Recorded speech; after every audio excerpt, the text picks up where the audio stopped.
This review covers the long-lost ZZ Top Eliminator kit.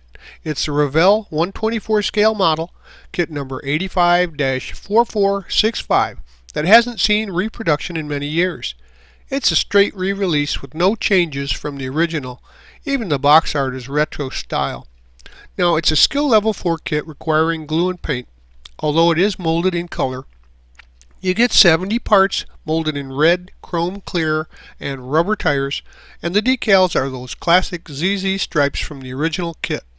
The instructions are easy to follow, but please be advised this is an older mold, and it will require some extra work to make it look nice and have the fit and finish match your expectations. When you're done, it's about 6 3/4 inches long, 2 3/4 inches wide, and 2.5 inches high.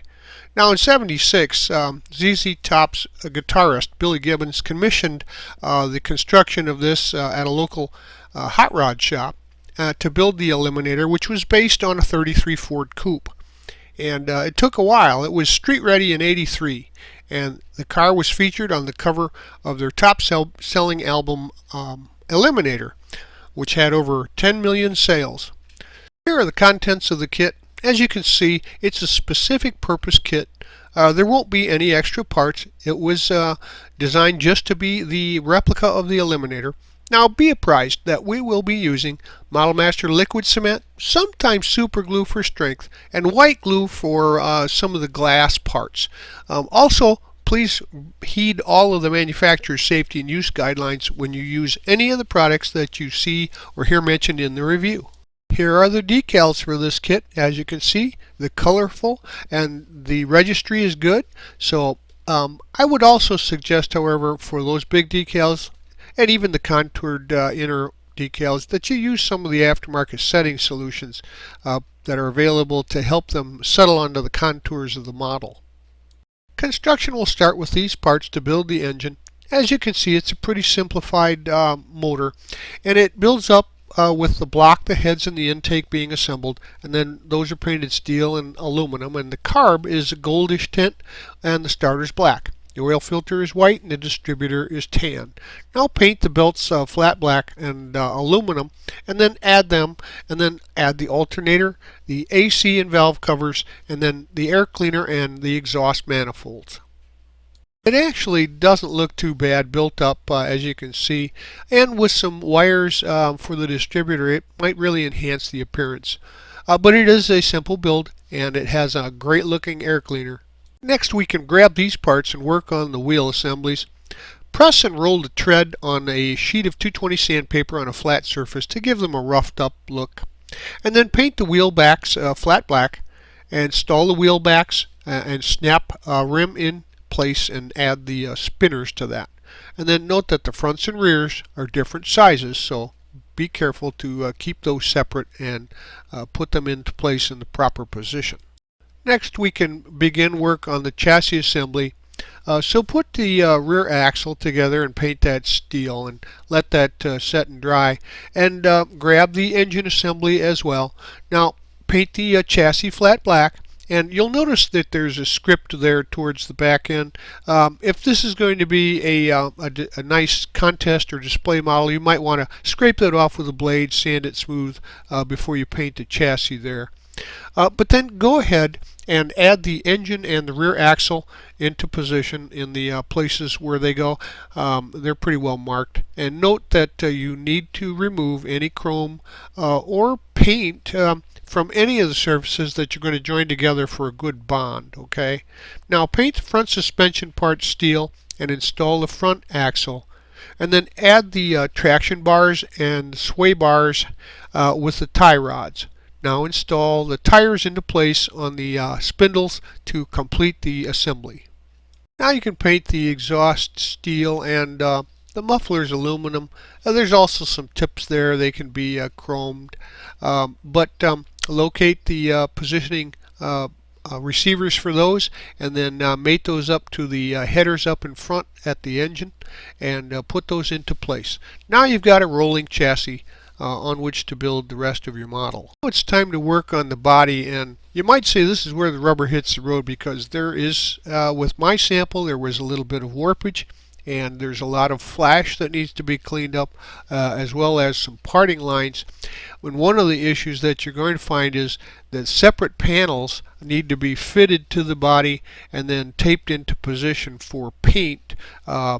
Prior to paint, you can't just paint the panels and then assemble it, because it's going to need a little extra work here to get the parts to fit right and be in position for a nice tight looking model.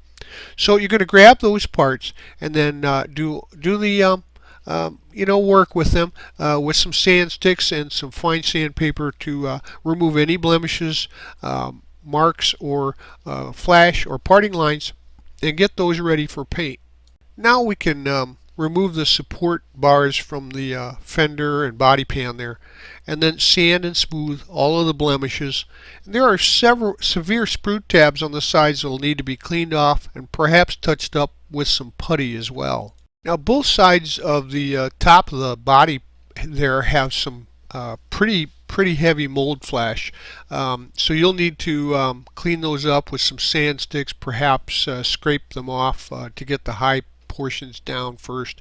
Then clean up and sand the body overall to make it fit and finish a little better. So here's another tricky part. The hood is a three-piece hood, and so the best way to construct it is actually to put it together with little tack places, and then fit it to the body tub, and then you can then assemble it with some capillary action along the hinge seams for the side panels there, or you can put the entire thing into place and fit it there and then just glue it into position, but then of course you won't be able to open it up to see the motor.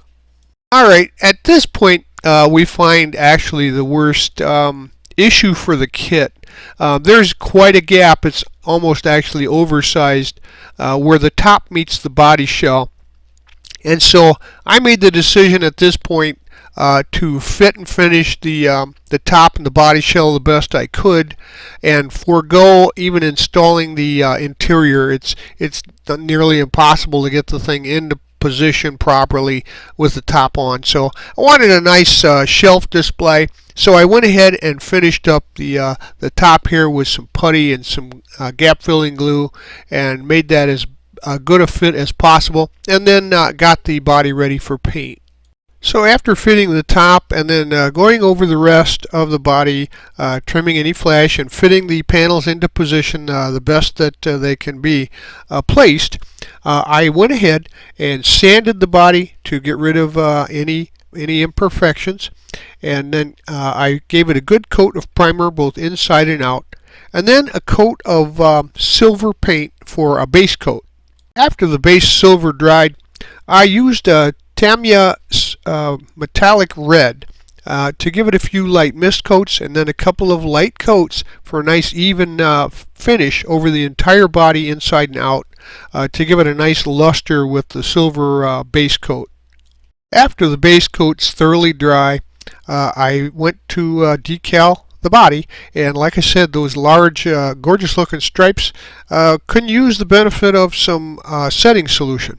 Use plenty of warm water to put them into position, and some setting solution to make sure that they fall into the contours properly, and decal the body with the available ones, and she looks pretty good.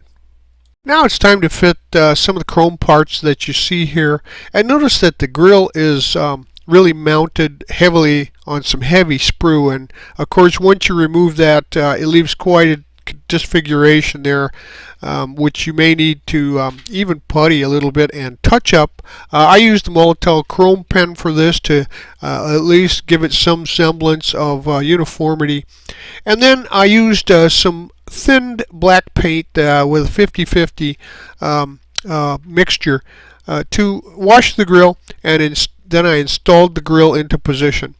Now the glass is installed with some white glue into the frame, and put that into the body, and then add the headlight buckets and use some white glue to install the lenses to that. Next, I installed the tail lights onto the rear fenders, and then added a little bit of the clear red to the lens areas there to give it a nice finished appearance. And then I taped off the body step sides there and painted those with a flat black to make that look like a rubber step side. And that finished up construction. So I did poke the rear seat into position there on top of the frame, so it covers up that back end for at least a pretty decent representation of a coaster for this car. But it really has a stunning look to it. And if you take a little time to do the fit and finish properly, it actually looks pretty nice when you're done. It's too bad they couldn't have updated the mold for this for perhaps a one-piece body, etc. But it is what it is. We now have a chance to recreate the ZZ Top Eliminator kit once again. And when you get it all done and it's all said and done, well, there it is. If I were you, I'd buy one and put one on my shelf. Well, we hope you like this premium model kit review, and if you don't want to miss any more, please subscribe to our YouTube channel. This review is brought to you in part by Ryder's Hobby Shops, where the fun begins. Stop in to one of Ryder's 2 convenient Michigan locations where you'll find a full range of the latest hobby products, supplies, parts, tools, and paint. You'll find aisles and aisles of scale model kits, RC models, model rockets, Warhammer gaming, and railroading products. Stop in at Ryder's today and tell them Doug sent you.